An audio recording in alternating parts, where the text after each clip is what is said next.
Budget of 50% is towards your needs. These are your required monthly expenses such as your rent or mortgage payment, utilities, insurance, groceries, and transportation. Story of Kodak. They dominated the photographic film market during more than 20th century. Their misjudgment of the future of photography led them file for bankruptcy in 2012. The 50-30-20 rule states that you should budget your income in 3 different categories, which is divided into needs, wants, and savings.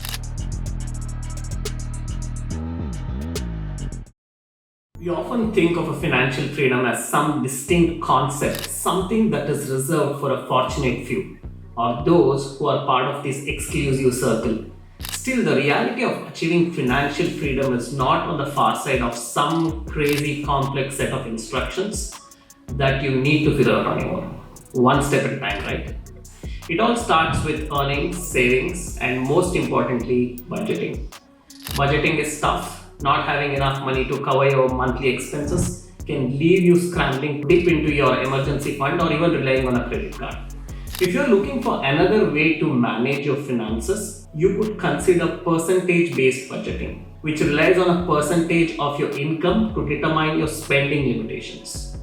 In a month where you earn more, you'll have more to spend across your categories. Not to confuse you more, so I'm sharing this 50-30-20 rule, the productive way of planning your savings and budgeting. The method that helps you manage your finances. It's a system that adapts to your income level, because no matter how much you earn, you're always going to follow the 50-30-20 rule. If you're new here, I'm Sandesh. I try to share factual based information on productivity, mindfulness, and even sometimes on personal finance. If you haven't already, do hit that subscribe button below and bell icon so that you don't miss any of my upcoming videos. And with no doubt, this motivates me to share more content with you all. In fact, there are hundreds of articles, YouTube videos, and even TikToks that explain the fundamentals of this approach. So in this video, I wanted to take a more in-depth look at this rule, looking at its origin and how you can actually start implementing it today to manage your money. A lot of people think that if something is working in the present, then why change it? If that was the case, then all you need to have a successful business and get rich would be time. But that doesn't explain why so many businesses fail. Let's take the story of Kodak. They dominated the photographic film market during more than 20th century. Their misjudgment of the future of photography led them file for bankruptcy in 2012. They didn't foresee the future of digital photography. Ironically, they actually invented the first digital camera back in 1975. One of many examples of companies that were at one point doing really well, but they didn't account for the future. They were relying on things not changing and were stuck in the present. And because of that, their futures don't look so great now. The same thing can happen with your personal finances as well. You can't count on the good old-fashioned belief of going to school, getting a good job, work hard, don't go crazy with your spending, and everything will be fine. Not anymore. If you're not planning for the future when you're managing your money and just focusing on getting by in the present, then it's going to be tough to build a generational wealth. The 50-30-20 rule, this budgeting method, was popularized in All Your Worth, the Ultimate Lifetime Money Plan, the book by US Senator Elizabeth Warren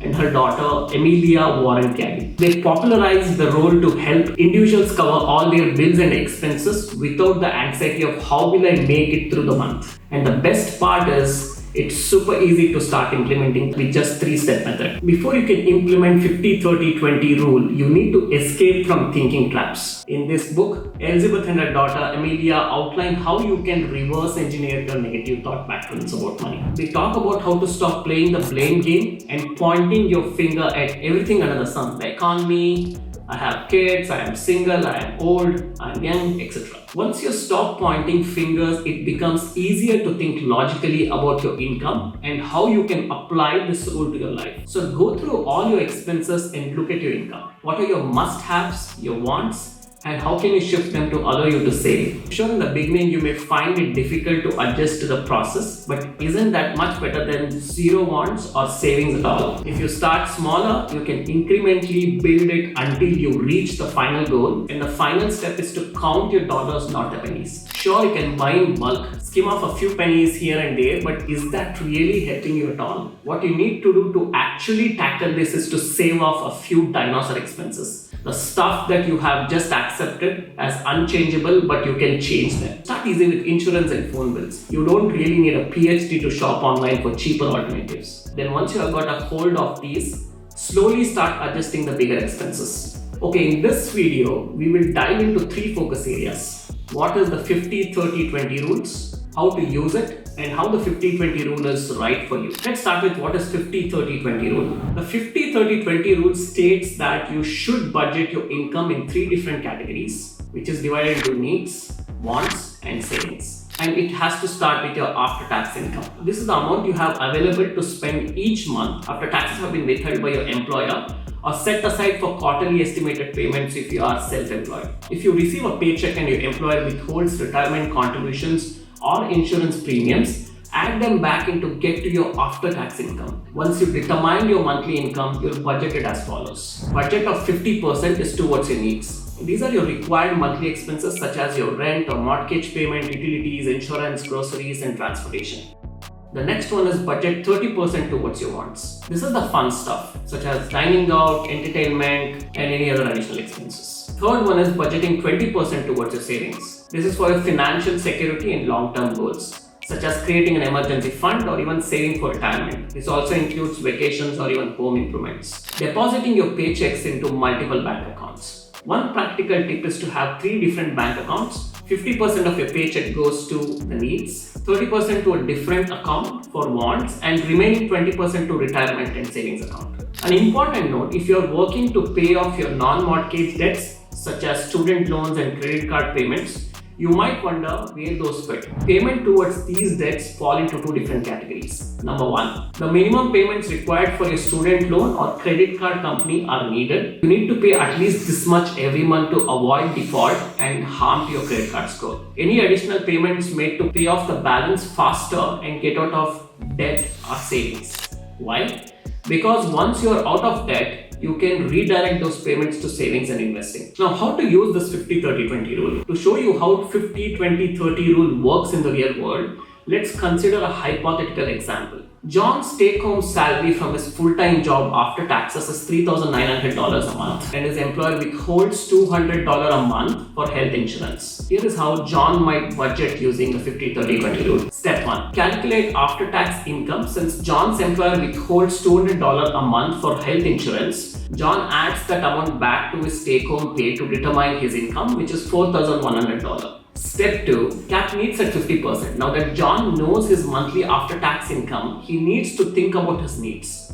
What he spends each month on housing, utilities, insurance, groceries, and the car that gets him to and from work. According to 50-30-20 rule, these costs should take up no more than 50% of his $4,100 per month as an income. So John's costs in this category are as follows. For mortgage, he's paying $950 a month, followed by utilities, which is $300, then groceries, which is $250, card payment, which is $200, health insurance, which is again $200, and miscellaneous expenses, $100. And finally, it ends with minimum card payment on an average $50 a month. Totally, it sums up to $2,050 a month.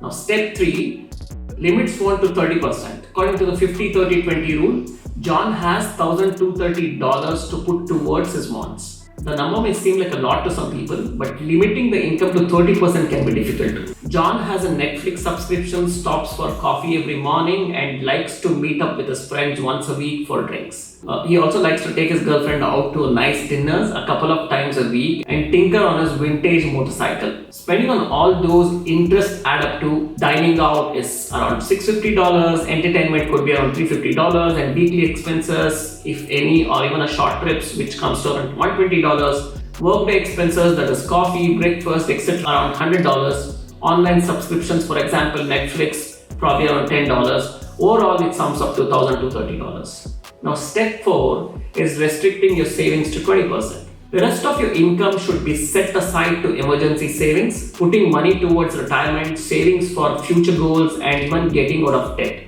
John has $820 for the savings category. Let's assume that John already has an emergency fund, so he wants to prioritize retirement, paying off his debt, and even saving for an engagement ring. His spending in this category might look like this. Retirement plan contribution, $400. Additional payment towards car loan, $220. Additional payment towards credit card, $100. Savings for engagement ring, $100. Overall, it sums up to $820. This is how you could categorize your paycheck into 3 different categories. And these 3 different categories are more in terms of prioritized pillars. Now, let's look at how the 50-30-20 rule can save you more. The great thing about 50-30-20 rule is it gives you a guidance for living within your means so you can save more. Let's see how we could do that. Number 1, make adjustments. The 50-30-20 rule could open your eyes to changes you need to make. For example, if you run the numbers and realize housing takes up nearly 50% of your income, leaving little room of other necessities, you might decide to relocate to a less expensive neighborhood, or you could look at other ways to reduce spending in the needs categories by shopping for a new insurance or clipping coupons when you go for grocery shopping. Number 2, reducing your wants. If you are overspending in the wants category, you may need to change up your daily habits. Make coffee at home instead of buying it out, cook at home more often, or reconsider expensive hobbies. Small changes can add up to big savings over time. Number 3, get a retirement bonus. If you have an access to an employer-sponsored retirement plan, you may be able to get a boost to your savings without touching the other categories. Contribute up to the percentage your employer matches into your fund. Number 4, put more money into savings. Savings is an essential part of any budget because without it, unforeseen expenses can leave you struggling to pay the necessary cost of living or even get you into debt. If you run the numbers and realize you're not saving enough, look for ways to trim expenses in the needs and wants categories.